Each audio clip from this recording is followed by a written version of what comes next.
because it should be seen on that big screen. You want to see it on IMAX. You want to see it on the biggest screen possible with great sound. It is it's an epic story, visual. It has great drama, emotion, and action. It is made, designed, and built for the theatrical experience.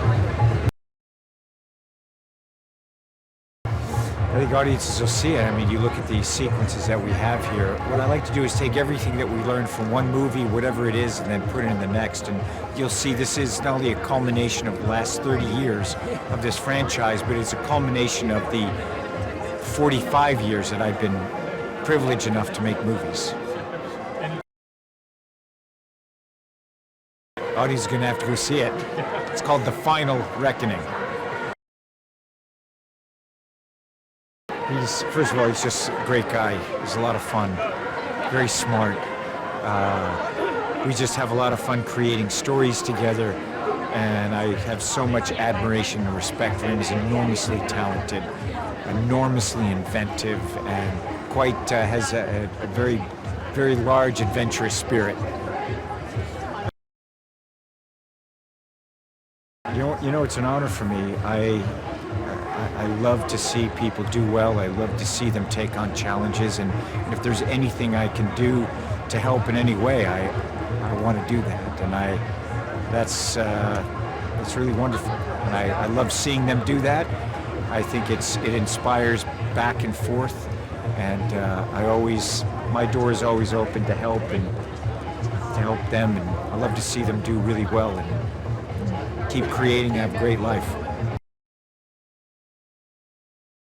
Seeing it from my earlier films, seeing it from other people's perspective is always very interesting. So I do discover new things about it. You make the movie, and believe me, when we're making the movie, we're spending,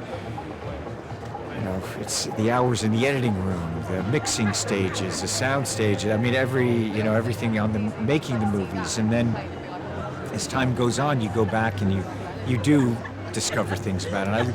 And when you see what Christopher McQuarrie has done in terms of wrapping all of these films into this film, hearing and seeing his perspective, and hearing how he experienced those films and what they mean to him, and how it informs this film, it's always very fascinating.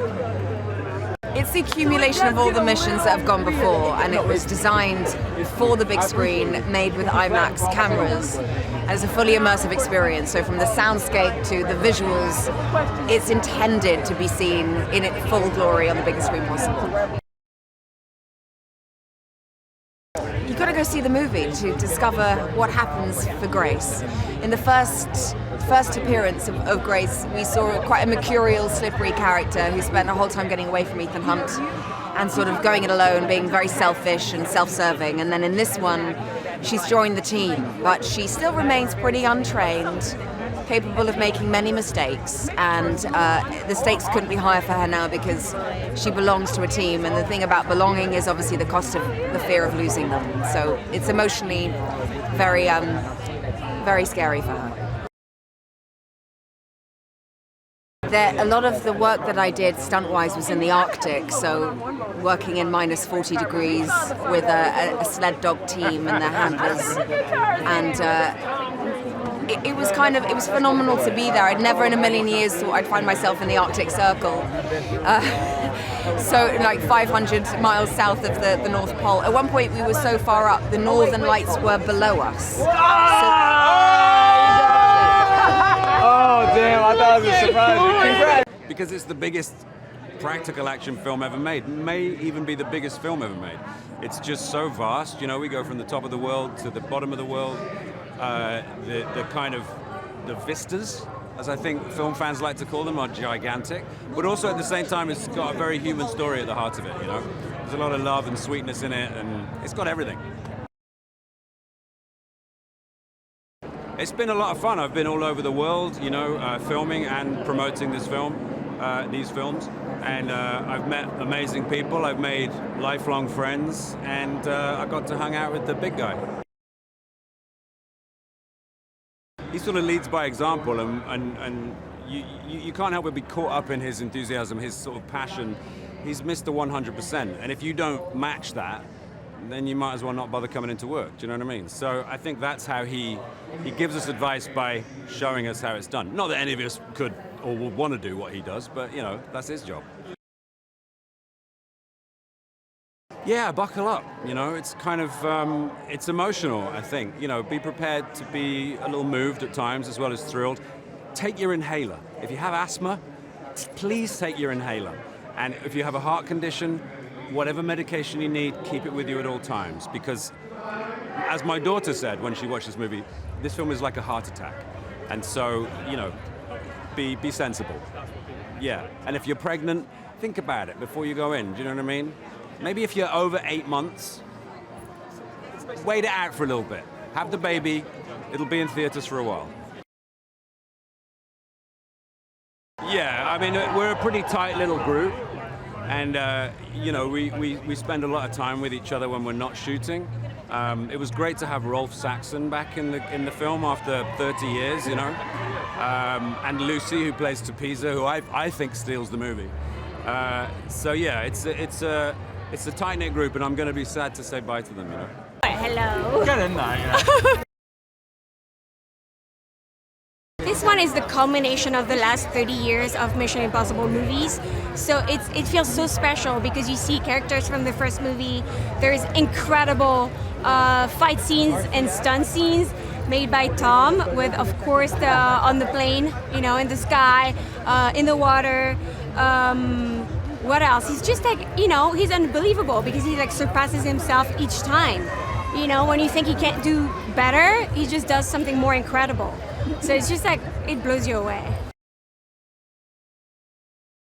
Oh, I mean, she joins the team, so there is a new dynamic between her and the other characters. And, you know, I got to show a different size of the character and more, you know, more layers to it, so that was great. I mean, it felt like it never ended. It felt like we shot them, you know, I've been working with them for 5 years. So, you know, it's been a big, amazing adventure with amazing co-stars. Of course, he's the one who inspired me, you know, and there's always more to learn. So, yeah, compared to someone who doesn't skydive, I'm incredible, but like I jump with people who have like 10,000 jumps, you know, so everything is relative. I mean, you know what happens in the movie? It was not hard to get emotional because it was like, oh shit, if it happened in real life, that would be really sad, you know? Listen, because it was made for the big screen, for the IMAX screen, shot in IMAX and made for the largest audience that we can assemble. Just get all that. It felt magnificent to have, you know, one of the biggest global superstars to give you a call and say, come play. Felt pretty cool. I had to elevate that carriage, that posture, that authority, that take charge. But I'm a mom, so I'm a bit used to it. Do what I say. Do what I say. You know what? Just get ready to hang on to your seats. You know, your heart's going to be pumping. Absolutely. It's just mind-blowing. So get ready. But you already know. Fans already know what to expect. He's not quite sure initially, you know, because she can't show her whole hand, but he finds out pretty quickly. Because you have some of the biggest cinephiles in history, of film history, working together. Tom and McHugh, everybody knows that they love movies more than I think anyone else. And their collaboration is always beautiful. And they work tirelessly, and it shows. It's the culmination of so much, you know, decades of work. And as the years have gone on, Tom and now McHugh have gotten better at their craft, and that's always special to see. You know, I was going to say Tom's aged like fine wine, but he's not aging. But whatever he's doing is doing right, and that's I'm here to see how he does it, and it's pretty fascinating. I don't think I know anyone with as much willpower who actually, you know, sets his mind and focuses and gets it done. Well, I can say Gabriel's on a different tangent this time. He may not be in the same relationship as he was with his source. So he's got nothing left to lose. That's all I have to say, and it raises the stakes. I'll tell you, that's a great question because, raising the bar, there's only so far you think you can go. But I think what they do, the filmmakers, is they stay current with the times and with technology and the battle that humanity's always had between man and machine, between AI and the soul, your friends, like what matters, the life of your life, the life of your family, your friends, or by extension, the entire world. And where do you draw that line? Where do you cut it off? Where do you say, I can't anymore? Oh my. I don't want to get emotional, but to be able to take my daughter to South Africa and go on safaris, things I never did, until then, to be able to have Tom fly my family around was, special. What's so funny, I just mentioned that that's one of my favorite memories. I can also say, getting together with the crew after work, singing songs. There was one time that it was just magic. The entire restaurant, the workers in the restaurant came out and danced and sang to this popular song at the time that was African. And in South Africa, you're dancing, the crew and the cast. It was otherworldly, and it was a show of unity and harmony that one of my most special memories. We decided to do the most outrageous things, go to the most amazing places, and if you want to really feel like you were in those places with us, then you would want to see it on IMAX. There's certain locations like the Arctics that we went to, and the glaciers are like 10 times real. You actually, if you're watching it, you actually start getting cold. That's how good it looks on IMAX. Yeah, it was a cool journey. My character, Degas, he was questioning, if Ethan was doing the right thing. And I think he was the only character in, all 8 films to actually openly question, like, man, maybe Ethan is doing the right thing. So to see him stand on his own 2 feet and, make the decision to join the team and help save the world, I was happy about that. We are extremely close no matter what. Tom is never gonna let me go, even if he wanted to. Even if he wanted to. You better not.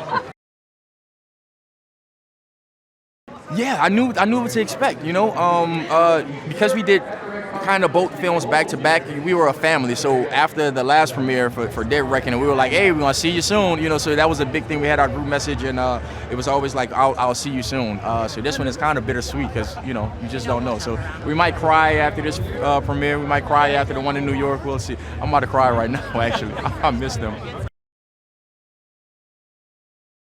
Some fun, action-packed fighting, shooting, explosions, fire, saving the world, possibly, probably, maybe.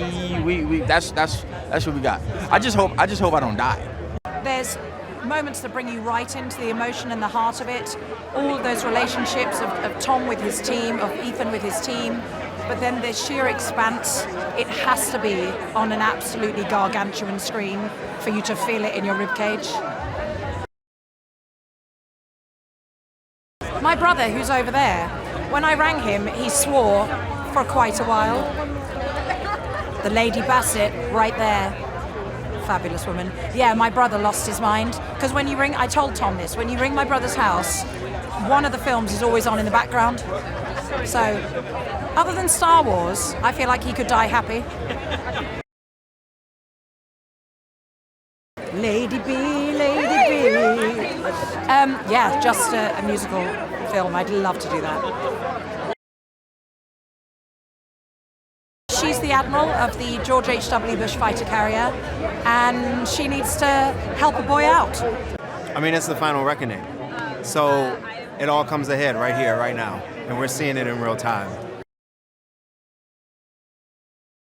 Action-packed adventure, incredible acting, and some twists and turns.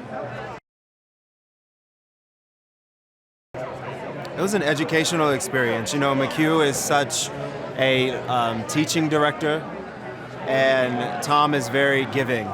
He's a gentleman. I mean, for me, it's the breathtaking adventure that Ethan Hunt goes on, and it's unlike anything that I've seen. I had my first viewing of it in Cannes, and I was on the edge of my seat. I mean, from day one, he was very welcoming and always gave space for me to try different things. He was a wonderful scene partner. My biggest dream was to become an actor. I've achieved it, living it. It is definitely, without question, the biggest mission ever. Some of the biggest stunts we've ever done, in fact, the biggest stunts we've ever done, 2 of the biggest, most ambitious sequences we've ever shot, and 45 minutes of IMAX footage. You won't be disappointed seeing it on the big screen. Well, I live in London, so this is home for me. It's always good to be coming back. I love London. We've been shooting Mission here, at least in my experience. We've been here since 2014. Shot Edge of Tomorrow here before that. We just love London. When you come and see the movie, you'll understand. It would be very hard for anybody to do this kind of thing alone. It's a huge team effort, and it's not just me and Tom. It's a crew we've been working with on these 2 movies for over 7 years. Some of these people that we've been working with go back even longer than that, and you couldn't do it without an amazing team. And we put together quite a good bunch over the years. Yes, we always do. We're always finding new things and listening to the way people react with the franchise and what it means to them. We took a lot of that to heart and we put it into this film. Whatever you do, make sure you come and see this movie on the biggest screen possible. You will not regret it. Well, you can't get much bigger, and it's not just about the scale of it. It's how it's approached. You know, it's about size. It's about what, you know. There's something about the lovely analog nature of a biplane chase, which is kind of like something from a silent movie, but has the same reasoning behind it, really, which is like, this is what movies are for, what they're about. It's this massive, massive thing. Well, I was in the last one, so I can tell you, I was the head of the National Security Agency, I think, or Intelligence Agency. I have had a promotion, but I can't remember what it is. But I now have my name, and my name is Cotton Angstrom. Yeah. Great name. Well, Chris said, "What do you want to be called?" And I've got a thing about those particular kind of odd American names, like my favorite, the writer of The Magnificent Ambersons, who was called Booth Tarkington. You know, only in America. Or indeed Walton Scoggins, only in America. So I came up with this curious name, and that's my name. Yes, but you know the interesting thing, I found this on the last one. I've said this before, but my friend Indira Varma was in that one, and neither of us knew we were in it, and we were so kind of terrified, and we saw each other across the room, and she just went, and we kind of hung on to each other, and we were surrounded by all these, what we assumed were sort of blue steel American actors, and then we discovered they were also terrified. Everyone was terrified. And then Tom and McHugh arrived, and it was just delightful. You know, it couldn't have been more relaxed, you know, and fun. I mean, it's hard work, even when you're not hanging off a biplane. Long days, hot, lots of stuff, and you know, most of our stuff in the conference room, as it were. It's like shooting a big dinner party. You've got to shoot everyone's angle a lot, so they can be quite mentally draining. But it was, I mean, God, it's Mission Impossible. What would you say? It's incredible. I can't quite believe it. I used to watch this show when I was a kid, and then to be even a tiny part of it now is really amazing. Well, you know, they talk about married couples finishing each other's sentences. They're sort of joined at the hip, and but also they're having such a good time. I mean, they brainstorm stuff. I remember the previous one. As we were about 3 days in or something, McTeer suddenly said, "I've had an idea about a Russian sub," and then by the end of the week they were building it. It was like, I wish it had come true. And it was like, and they'd just been thinking about the opening in the movie. Maybe that was needed to be bigger, and so it's extraordinary, really. But the thing I really take away from it is how much they laugh. They're having a good time, and it's infectious because it makes everyone feel relaxed, and they know everything about movies. And we talk constantly about classic movies and stuff what we've been influenced by, and and something wonderful happened. Can I say this? It might be a spoiler. Can you cut it out? All right. But we were talking about Armageddon. And I said to McTeer one evening, we were walking away from the set, and I said, the thing that's always preoccupied me is that, if someone pressed the button, 5 seconds later, none of it would matter. Whatever political madness, and that's the thing, and it doesn't matter. Of course it doesn't, because whatever creed or political persuasion, you press the button, it doesn't matter. We have none of us. And then the next day, he'd written it for me. And I say it in the film. None of this, but 20 minutes from now, none of this will matter. Possibly the biggest action-adventure film ever made. You've got the best stunts ever. And it's a great story, aside from that. And yeah, a heck of a lot of fun. Couple of years. Yeah, it was a couple of years. Yeah, not long. It's pretty cool. I mean, I got to say that when I was first approached, I thought it was a joke. I thought a friend of mine was winding me up, and when McTeer came on screen, it was like, wait, what? Holy smokes! And it's just been like a dream going forward. It gets better and better. Filmed in one of the most amazing places, if not the most amazing place I've ever been in my life, Svalbard. Beautiful. Spent a couple of weeks up there on a glacier with this crew. I mean, it doesn't get much better than that. On number one. Oh, that was the very first one, man. Yeah. That set the precedent for this in more ways than one. And yeah, amazing to be in the beginning and then at the end of it. It's.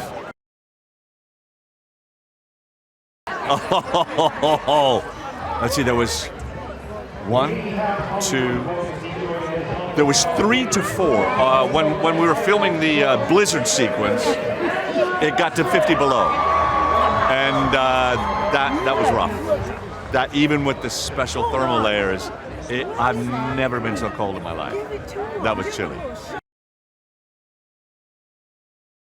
There's a lot from the previous films being wound up in this one, and yeah, and I think if you're a big fan of the Mission series, you're gonna love it. If this is your first mission, you're still gonna love it. Tom is a master of this, and then McTeer, the two of them together. It sounds like you're supposed to say this, but it's true. It's really true. The positivity on set, for a start. You walk in on my first day, it was just like, holy cow, and everybody's smiling. And on film sets, that's not always the way. This one, absolutely. And yeah, there's an excitement, there's a focus. People will wait. If things need fixing, they'll fix it. Let's stop, let's do this again. Yeah, and it's very positive. It's not like, oh, come on, there's none of that. Which, for a work environment, is fantastic. I love it, yeah. I am watching it tonight. I used to live here for 30 years, so this is like, I come back every once in a while. It's my son standing over there somewhere. He lives here. So, yeah, it's nice to be back.